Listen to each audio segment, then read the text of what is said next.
ব্যক্তি যদি ভাবে কোনো পুণ্যকর্ম কাল থেকে করব, তাহলে জীবনে কখনোই সফলতা পাবে না।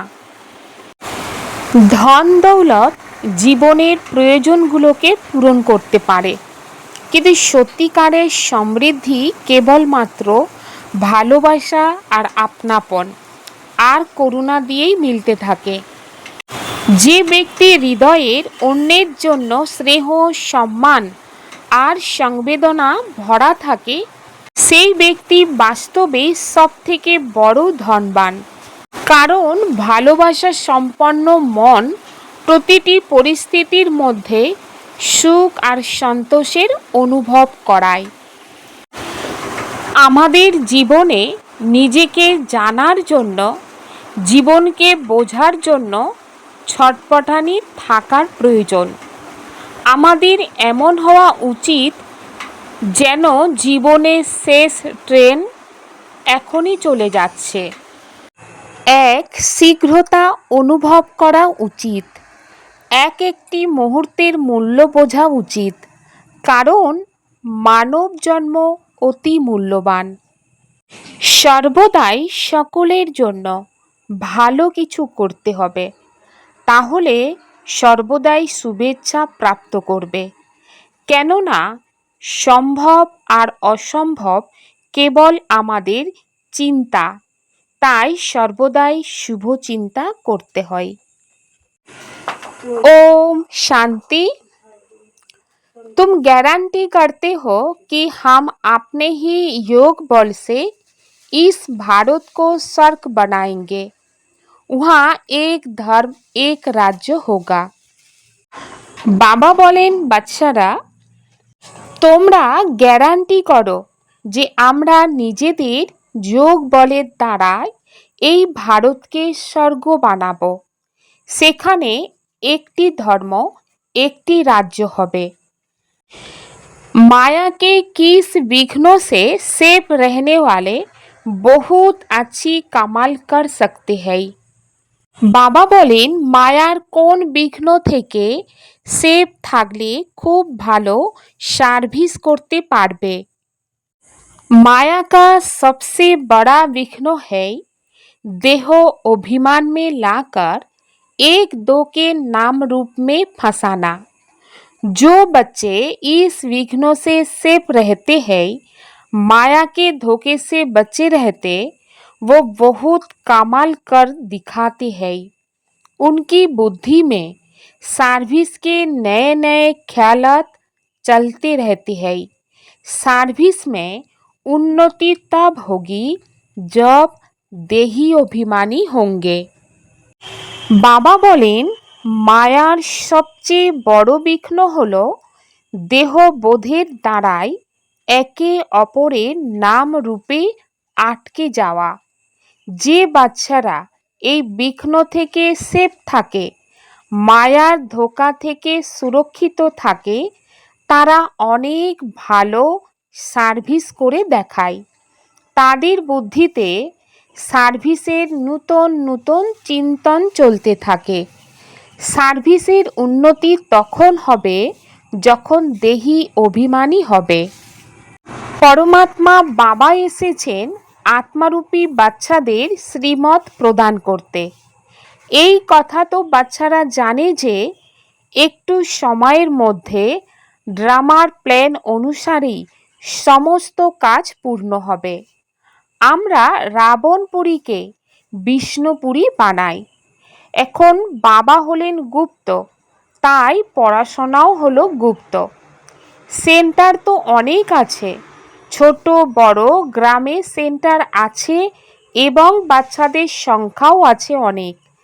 দিন দিন যা বৃদ্ধি পেতে থাকবে। লিটারেচারে লেখা হয় যে আমরা এই ভারত ভূমিকে স্বর্গ অবশ্যই বানাবো। এই ভারত ভূমি তো বাবা বলেন তোমাদের খুব প্রিয়, কারণ তোমরা জানো যে এই ভারত স্বর্গ ছিল, যা 5000 বছর হয়েছে। ভারত অতি সৌন্দর্যময় ছিল। তোমরা ব্রহ্মা মুখ বংশাবলী বাচ্চাদের এই নলেজ আছে। এই ভারতকে শ্রীমতের দ্বারাই স্বর্গ বানাতে হবে। সবাইকে পথ বলে দিতে হবে। এখানে আর কোনো কষ্টের ব্যাপার নেই। নিজেদের মধ্যে বসে পরামর্শ করা উচিত যে এই চিত্রের দ্বারাই এমনকি বিজ্ঞাপন প্রচার করা যায় যাতে খবরের কাগজে এই ছবি দেয়া যায়। বাবা বলেন নিজেদের মধ্যে এই বিষয়ে সেমিনার করা উচিত। যেমন ওই গভর্নমেন্টের লোকেরা নিজেদের মধ্যে মিলিত হয়, পরামর্শ করে যে ভারতের বিকাশ কিভাবে করা যায়। এই যে এত মত বিভেদ হয়েছে সেসব নিজেদের মধ্যে ঠিকঠাক করে ভারতে কিভাবে সুখ শান্তি স্থাপনা করা যায়। ঠিক তেমনভাবেই তোমরা হলে রুহানি পাণ্ডব গভর্নমেন্ট। এ হলো বিশাল ঈশ্বরীয় গভর্নমেন্ট। পতিত পাবন বাবা পতিত সন্তানদের পবিত্র করে পবিত্র দুনিয়ার মালিক বানায়। এই রহস্য তোমরা বাচ্চারা জানো। मुख्य है ही भारत का आदि सनातन देवी देवता धर्म। ये है रुद्र ज्ञान यज्ञ। रुद्र कहा जाता है शिव बाबा को। अब तुमको बाप ने आकर जगाया, तुमको फिर औरों को जगाना है। ड्रामा प्लान अनुसार तुम जगाते रहते हो। अब तक जिसने जैसा जैसा पुरुषार्थ किया है उतना ही कल पहले भी क्या था। বাবা বলেন বাচ্চারা মুখ্য হলো ভারতের আদি সনাতন দেবী দেবতা ধর্ম। এ হলো রুদ্র জ্ঞান যজ্ঞ। রুদ্র বলা হয় শিব বাবাকে। এখন স্বয়ং বাবা এসে তোমাদেরকে জাগ্রত করছেন। তোমাদেরকে এবার অন্যদের জাগিয়ে তুলতে হবে। ড্রামা প্ল্যান অনুযায়ী তোমরা জাগ্রত করো। এখনো পর্যন্ত যারা যেমনভাবে পুরুষার্থ করেছে ততটাই কল্প পূর্বেও করেছিল। তোমাদেরকে জাগ্রত হতে হবে। তোমাদের এ হলো আত্মিক অর্থাৎ রুহানি যুদ্ধ। কখনো মায়ার জোর বেড়ে যায়, কখনো ঈশ্বরের, কখনো আবার সার্ভিস তীব্র বেগে এগিয়ে চলে। কখনো কোনো বাচ্চার মায়ার বিঘ্ন সৃষ্টি হয়। মায়া একদম জ্ঞান শূন্য করে দেয়। যুদ্ধের ময়দান, তাই না? মায়া রামের সন্তানকে জ্ঞান শূন্য বা অজ্ঞান করে দেয়। লব কুশের কাহিনী আছে না, রামের 2 সন্তান দেখানো হয়েছে। তো বাবা বলেন এখানে তো বাবার অসংখ্য সন্তান আছে। এই সময় সব মানব কুম্ভে কর্ণের নিদ্রায় নিদ্রিত। তারা এই কথা জানে না যে পরমপিতা পরমাত্মা এসেছেন বাচ্চাদেরকে স্বর্গের প্রদান করতে।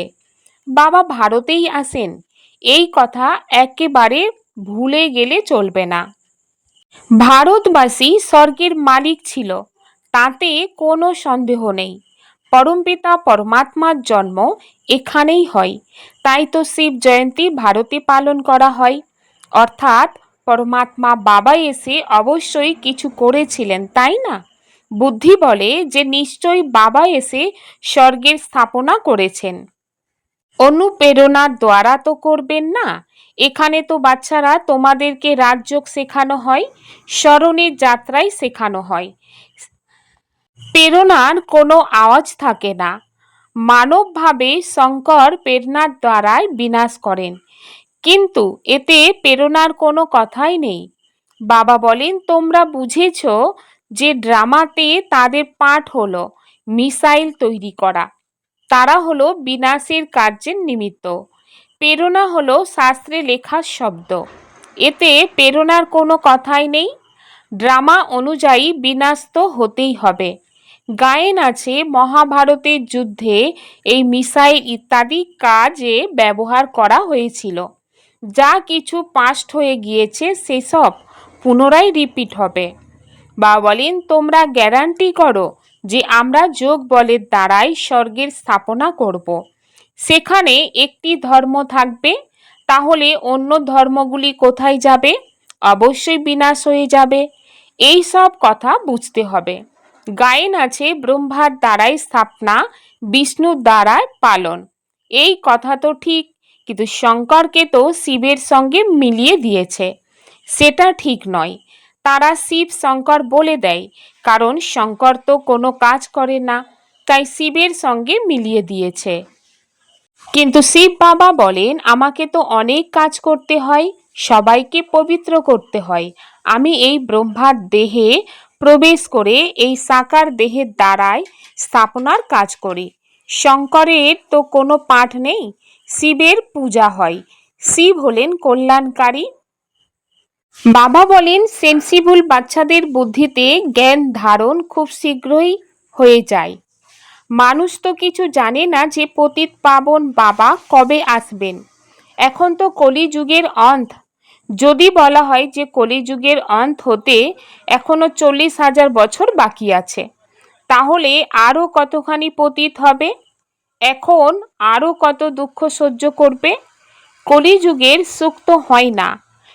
কিছুই জানা নেই বলে দিনহীন মানব ঘোর অন্ধকারেই বাস করছে। तुम बच्चों को आपस में मिलकर राय करनी चाहिए कि कैसे सर्विस को बढ़ाए। बाप प्लान तो बताते रहते कि बच्चों को आपस में मिलना है, चित्रों पर अच्छी रीति समझाना है।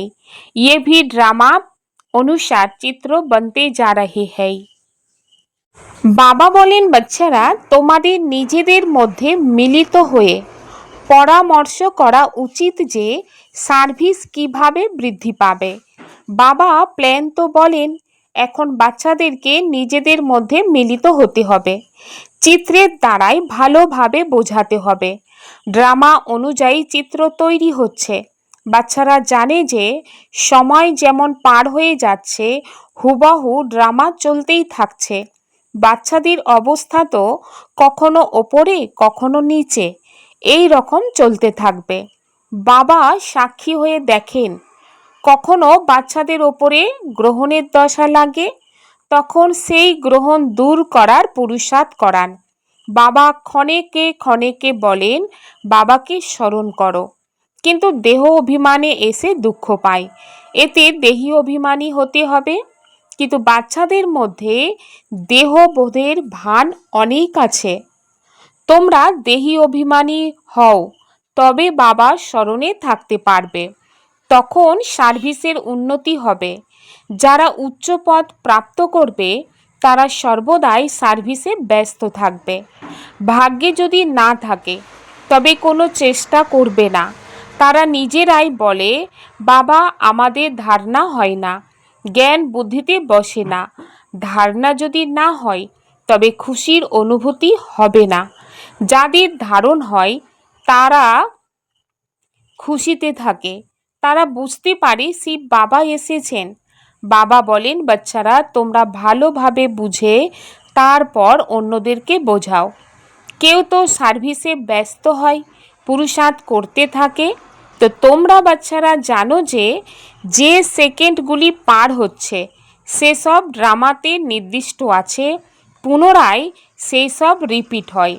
বাচ্চাদেরকে বোঝানো হয় যে বাইরে ভাষণ করার সময়ে তো অনেক রকমের মানব আসে। তোমরা বাচ্চারা জানো যে সবাই বেদ, শাস্ত্র, গীতা ইত্যাদি নিয়েই ভাষণ করে, তাদের এই জ্ঞান তো নেই। এখানে ঈশ্বর নিজে এবং এই রচনার আদি মধ্য অন্তের রহস্য বোঝাচ্ছেন। চিত্রে কত ভালোভাবে দেখানো হয় যে পরমাত্মা কে। এই কথা প্রজেক্টর দিয়ে বোঝানো যাবে না। প্রদর্শনীতে চিত্র সামনে থাকে, তখন তোমরা বুঝিয়ে জিজ্ঞাসা করতে পারো যে এখন বলো গীতার ভগবানকে, জ্ঞানের সাগরকে, পবিত্রতা সুখ শান্তির সাগর লিবারেটর গাইডকে। এই কথা তো কোনো দেহধারীর জন্য বলা হবে না। পরমাত্মার মহিমা আলাদা, প্রথমে লেখানো উচিত। इस समय सारी दुनिया में लड़ाई झगड़ा ही है, सब आपस में लड़ते रहते हैं। 5 विकार भी मनुष्य में गाए जाते, जानवर की तो बात ही नहीं। বাবা বলেন এই সময় সম্পূর্ণ দুনিয়ায় লড়াই ঝগড়া হচ্ছে, সবাই নিজেদের মধ্যে লড়াই করছে। 5টি বিকার মানুষের জন্যই গায়ন করা হয়, পশুদের জন্য বলা হয় না। পাপের দুনিয়া, পবিত্র দুনিয়া মানুষের জন্য গায়ন করা হয়। কলিযুগ হলো আসরিক সম্প্রদায়, সত্যযুগে আছে দৈবিক সম্প্রদায়। মানুষ এতই তমপ্রধান বুদ্ধিধারী হয়েছে যে একেবারেই বুঝতে পারে না যে আমরাই আসরিক সম্প্রদায়।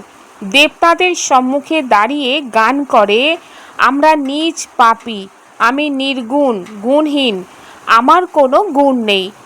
তোমরা তো তাদের প্রমাণ করে বলতে পারো। সিরিজ চিত্রে সবই ক্লিয়ার আছে, দেখানো হয়েছে যে কিভাবে উত্তরণ করা হয়, তারপরে অবতরণ করা হয়। ভারতবাসীদের জন্য মুখ্য হলো সিরিজ চিত্র। এটা হলো সবচেয়ে ভালো জিনিস। এই চিত্রের ওপরে খুব ভালোভাবে বোঝাতে পারো। 84 জন্ম পূর্ণ করে পুনরায় প্রথম নম্বরে জন্ম নিতে হবে, তারপরে অবরোহণ কলা থেকে উত্তরণ কলায় যেতে হয়। প্রত্যেকের চিন্তন করা উচিত যে সবাইকে কিভাবে পথ বলে দেয়া যায়। চিন্তন না করলে সার্ভিস করবে কিভাবে? চিত্রের দ্বারাই বোঝানো খুবই সহজ। সত্যযুগের পরে সিঁড়ি বেয়ে নিচে নামতে হয়। তো বাচ্চারা জানে যে এখন আমরা ট্রান্সফার হচ্ছি, কিন্তু ডাইরেক্ট সত্যযুগে যাই না, প্রথমে শান্তিধাম যেতে হবে। তোমরা জানো আমরা হলাম পাঠধারী, যদিও তোমাদের মধ্যে নাম্বার অনুসারে আছে যারা নিজেদেরকে পাঠধারী নিশ্চয় করে। এই ড্রামার দুনিয়ায় এমন কেউ বলতে পারে না যে আমরা পাঠধারী। আমরা যদি লিখি যে প্রত্যেকটি মানুষ এই অসীম জগতের ড্রামায় অভিনয়কর্তা হওয়ার সত্ত্বেও ড্রামার মুখ্য অ্যাক্টর, ডাইরেক্টর এবং ড্রামার আদি মধ্য অন্তকে জানে না, সুতরাং তারা হলো বোধহীন। এই কথাটি লিখতে কোনো অসুবিধা নেই। এক কান দিয়ে শুনে অন্য কান দিয়ে বের করে দেয়া উচিত নয়। সার্ভিস, সার্ভিস, কেবল সার্ভিস। বাবা জানেন যে কখনো বাচ্চাদের ওপরে গ্রহণের দশা লেগে যায়। যখন গ্রহণ লাগে তখন অনেক ক্ষতি হয়ে যায়। যে কথা বাবা জানেন, ধনী মানব গরিব হয়ে যায়, কারণ তো কিছু থাকে, তাই না? অনেকে বাবা বোঝাতে থাকেন বাচ্চারা নাম রূপে কখনো ফাঁসবে না, না হলে মায়া এমন যে নাক দিয়ে ধরে গর্তে ফেলে দেয়। মায়া খুব ধোঁকা দেবে। বা বলেন তোমরা জানো যে সেন্টারেও এমন মায়ার বিঘ্ন সৃষ্টি হতে থাকে, একে অপরের নাম রূপে আটকে যায়। পুরুষার্থ করতে করতে মায়া এমন ধরে, তাই বাবা সাবধান বাণী দেন যে বাচ্চারা মায়া কিন্তু খুব চেষ্টা করবে আটকাবার, কিন্তু তোমরা জড়িয়ে পড়বে না। দেহবোধের অভিমানে আসা উচিত নয়। নিজেকে আত্মা নিশ্চয় করে বাবাকে স্মরণ করতে হবে। মায়া ধোঁকা থেকে সেফ থাকতে হবে। বাচ্চারা, বাবা তোমাদেরকে সুন্দর ফুল বানাতে এসেছেন। কোনো কথায় তোমাদের সংশয়বোধ হওয়া উচিত নয়। যদি হৃদয়ে সংশয় আসে তাহলে ভালোভাবে সার্ভিস করতেই পারবে না। অন্তরে চিন্তা চলতেই থাকবে। সাহস থাকা উচিত। সময় খুব কম। বাবার মুরলি শুনলেই উৎসাহ অনুভব হবে। বাবা বলেন আতম প্রকাশ ভাই বাবার সন্তান ভালোভাবে চিত্রের দিকে মনোযোগ দিয়েছে। বোম্বের মানুষজনের বুদ্ধিতে আসা চাই। মুখ্য চিত্রগুলি প্রথমে বানানো দরকার, পরীক্ষণ করা উচিত। বাবা নির্দেশ দিচ্ছেন যে চিত্রগুলি কিভাবে উন্নতি করা যায়। এমন কোনো যুক্তি খোঁজো যাতে সিরিজ চিত্রটিকে বিমানবন্দরে রাখা যায়। এই চিত্র দেখে সবাই খুশি হবে, তখন ভাববে এদেরকে কে মতামত দিয়েছে। তাই বাচ্চাদের খুব নেশার মেতে থাকা উচিত। तुम बच्चे लड़ाई के मैदान में हो, माया रावण से तुम्हारी युद्ध है।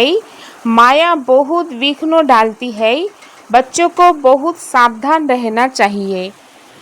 বাবা বলেন তোমরা বাচ্চারা এখন যুদ্ধের ময়দানে আছো। মায়া রাবণের সঙ্গে তোমাদের এই যুদ্ধ। মায়া খুব বিঘ্ন সৃষ্টি করে, বাচ্চাদেরকে অনেক সতর্ক থাকা উচিত। हर एक को अपनी उन्नति के लिए विचार करना है।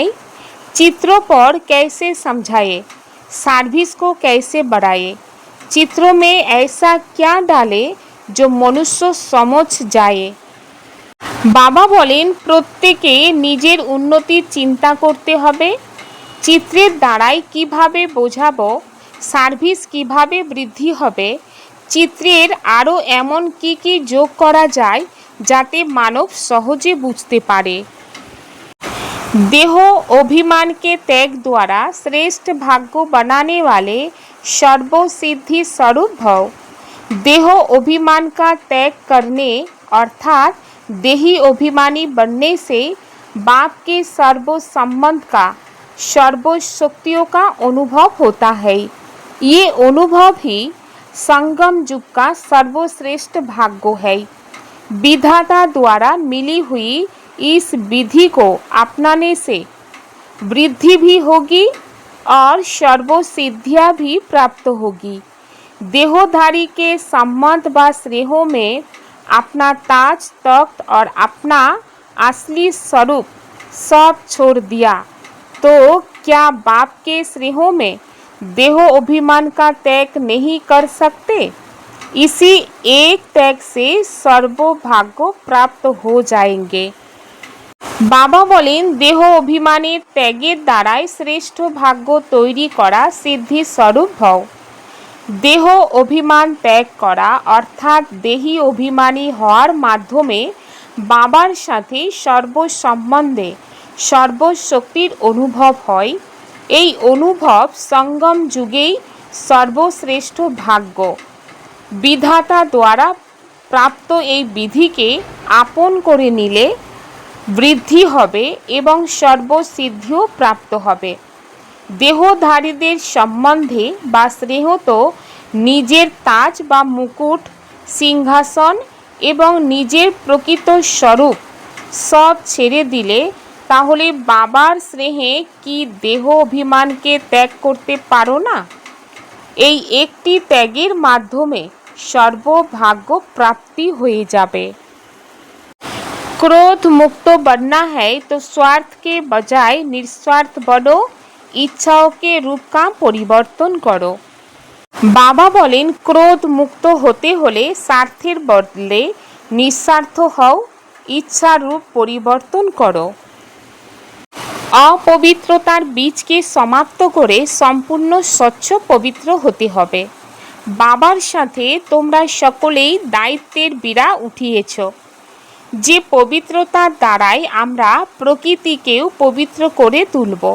अतएव এই संकल्प पूर्ण करार जन्य बाप दादा चान विश्वेर प्रतिटी बाच्चा प्रथमे आसक्ति मुक्त होक, सेटा साधनेर प्रति होक बा व्यक्तिर प्रति। साधन यूज करा एक जिनिस আর আসক্তি আলাদা জিনিস। সুতরাং বাপ দাদা প্রতিটি বাচ্চাকে প্রথম আসক্তি মুক্ত বানাতে চান। ওম শান্তি।